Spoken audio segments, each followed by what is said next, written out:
Hello everyone. So yeah, I came here again to one of my favorite places, Bloomingdale Ponds, with Lucy. She's somewhere over there. And I really enjoy this place actually. Like summers in Canada, they kind of go by really fast, and winters are really long. So we just want to like squeeze every single drop of nectar that summer or the sun or God He gives us on this lovely time of the year.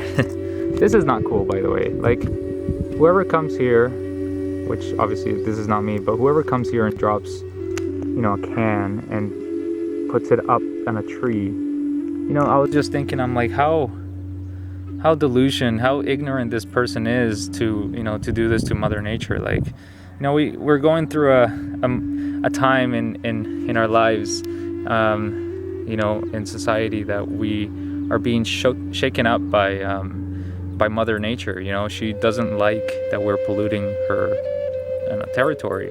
The spiritual persons are very low in this, especially in a Western culture. In Western culture. So we are not coming up with the new ideas, like to live life more better. We have access to moon, we have access to Mars, but at the same time we don't have we don't know how to live in this earth. Do you agree with that? Of course, because yeah. we are destroying. We're killing it, yeah. I think just like in the last 4 months, we've recorded one of the hottest record of temperature. Yeah. It's incredible. That's not nice. Pay respects to where you guys go. So I wanted to ask maybe the viewers a question. What do you guys think about witchcraft or dark magic, or stuff like that, like rituals and spells and whatever, right? I'm just very curious about it, because I do believe in, for example, the spiritual world, where we are living entities that are a source of energy, and to me that is coming from the spiritual world, and we have been conditioned here in this body to live in this material world, nature. There's a part of me that knows about that, but there's a part of me that believes that maybe there is witchcraft and all that stuff. Maybe it is real. I don't see why not. I'm just trying to be very open-minded, and I actually want to reach out to you guys to see if you guys know anything about this, if you guys have ever experienced something like a spell or something like that. Some people might think that God is punishing them by giving them this cancer or something like that. I don't believe so. I believe that we are how do I say this? We are in this body, in this place and time, due to our past, our past actions, our past karma. So I don't know. This is the thing. The only thing that I know is that I don't know. But it's good to think this way, I believe, just because it kind of grounds you, it humbles you, it makes you feel like you want to live the best in this life, and with what you have. And obviously attachment is something that leads to suffering. So be not bound, like the scriptures say. I've been reading the Bhagavad Gita today, and we are all conditioned in this body to go through a lot of obstacles. Material nature consists of three modes, which is goodness, passion, and ignorance. When the living entity comes in contact with nature, he becomes conditioned by these modes. I was just putting all my thoughts together, and just thinking about spells and what we're under, what influence we are under, I guess.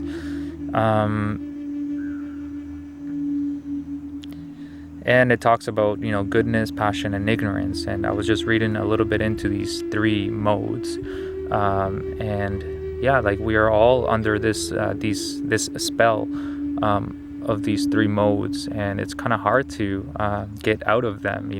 Ignorance, I guess, some of us are past that, or we're going through this, which is being very ignorant and turning your face and kind of shutting off from the real world. in my own view, there's all there, this is just very short, brief explanation from right now, and the mode of passion is kind of tied to the material world, how we are all wanting to achieve something greater, or actually hold on to things, because these things make us happy, such as having a family, having a good job, working a lot to make our family happy, and so on. So a lot of people, I think myself included, are under this influence of this mode of passion, right? When we remove the ego, of course, all these three modes are easier to handle, or when we try to remove the ego, right? I would say it's a little bit hard, especially for those who are just starting the spiritual journey. And of course, the mode of goodness, which is something that we all long to do. We all want to be good. We all want to, figure out what life is all about and try to do the best we can in this life. And actually, I believe that this spell is somewhat enjoyable for the temporary time that we're here, but we need to know in this mode of goodness, which is a passion in a sense to me, but to want to be good, we need to understand that we are not here forever. Obviously, in this material world, we are here to do a job. We are here for a purpose, and we are not this body. We are actually more than that. Sorry, go ahead. Okay, so there's this thing called recursive function theory, which is a function that describes itself. It's f of x is equal to f of x plus 1. This would be a recursive function. And this is how nature does it. Even this tree right here is branching, where the tree is you start with 1 and then you branch into 2 branches, and that branch is made up of another 2 branches. And plants do it. So how did this get you to think about spirituality? It's amazing the structure of the universe is such that something so simple can generate something so complex, because if it wasn't that way, we wouldn't be possible. For example, it happens in us too. For every cell in your body, there's about 2 cells away on average before another blood cell. But you're only 25% blood. So how is that possible? And it's because of fractal geometry. There's these things called space filling curves, that when you start splitting in this way, you can actually fill more space than the percentage of volume you are. So and you need that to have something that can use as much energy. So when you're saying that these fractal things, they open and they show this whole different world of them, you say that there's a possibility that it can be an infinite number with the math? The infinite number comes from when mathematicians were trying to think about it. But then there's the reality of it, geophysicists, they really wanted to understand coastlines and how can we understand how coastlines form. Right. And that's the finite version of this. Yeah. So it doesn't go on forever, but the same math is still really useful. And the same thing when trying to understand our blood vessels. Doctors, they try and say oh, how big is the blood vessel and things like that, but to get an understanding of the entire network, you need fractal geometry. Because it essentially fractal geometry instead of dealing with shapes, it deals with patterns that don't change when you zoom in or out.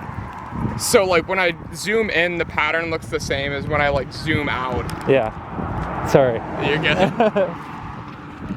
And so it allows you to understand entire networks of things. And so then the question is how in the world did we generate such a complex pattern? And the answer is oh, well, there's this thing called recursion, and it allows super simple things to generate extremely complex structures. Look, everything have structures, that's fine. Then what about mind, man? The incident happens all the time. Yeah. Then functions can't be like that, man. Well, actually, have you read? Then you have to you have working functions, right? Yeah. With the consciousness. and then there is a question raised, like where this consciousness came from, Yeah. right? So again, the thing is God. In So, a but way, this is like, what is God then? He wrote this book called Maimonides' Guide for the Confused. And he's like, okay, so you're not sure if God exists. And then he's like, I'm going to redefine God. Is that to which there is nothing greater? Right. But this doesn't mean that there's like a person in the sky. No. So like, what is he? Yeah. Maybe energy. What are they? Maybe a sound. Maybe nothingness. Maybe dark. Who knows, man? Yeah. That is the real goal. To find who he is.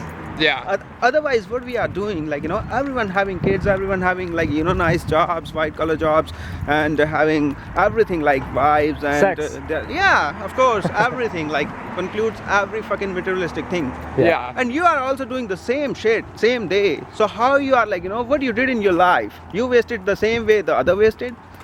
So that doesn't make sense. What should the goal be? Yeah. Yeah, that you have to find who you are, what is the purpose, how to be more Yeah. efficient, man, in a way, so that we at the end we conclude up with the idea this is life we experienced in this way, the more better way. We can give that idea to our next generation, so Yeah. that they won't spend their time to again reach to that idea. I guess one of the things I think about is why people in Western culture aren't interested in the religion. Materialism. Yeah. So just think about that, how we are ruling the nature and how God is ruling us. I resonate with the theory of that we are the conditioned soul. We are a soul within. We as humans, as being the higher intelligence of this planet, supposedly, we hold a very great responsibility to our actions. So we need to take care of our planet. Do the best you can. Try not to use so much plastic. I'm guilty of so many things, but I am trying, and I want to share this information with everyone that kind of wants to do better out there, I guess. All thanks to God, all praise to God. Thank you so much, God, for allowing me to be here in this moment and allowing me to share this information with you guys. Take what you can, or take whatever want to take, and enjoy life. So a question before I leave you guys, a question that I want to propose to you guys is, where do you guys think your new thoughts are coming from? This ties back to what Raghu was saying here. Look, everything has structures, that's fine. Then what about mind, man? The incident happens all the time. Yeah. Then functions can't be like that. All of our inventions, they are coming through ideas, through thoughts, through dreams, through manifestations in life that helps us to develop one idea and form it and make it our own.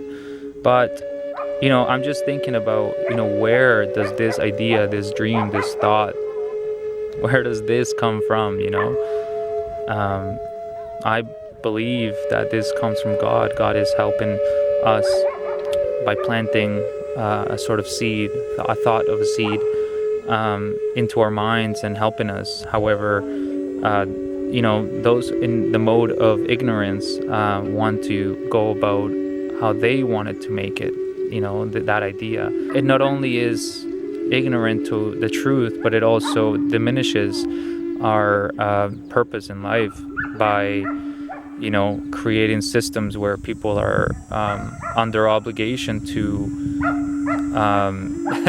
to adhere to their rules, and I am talking about governments and politicians and all that stuff. Anyone that rules us, we need to rule ourselves first before we rule everyone else, before we rule the world.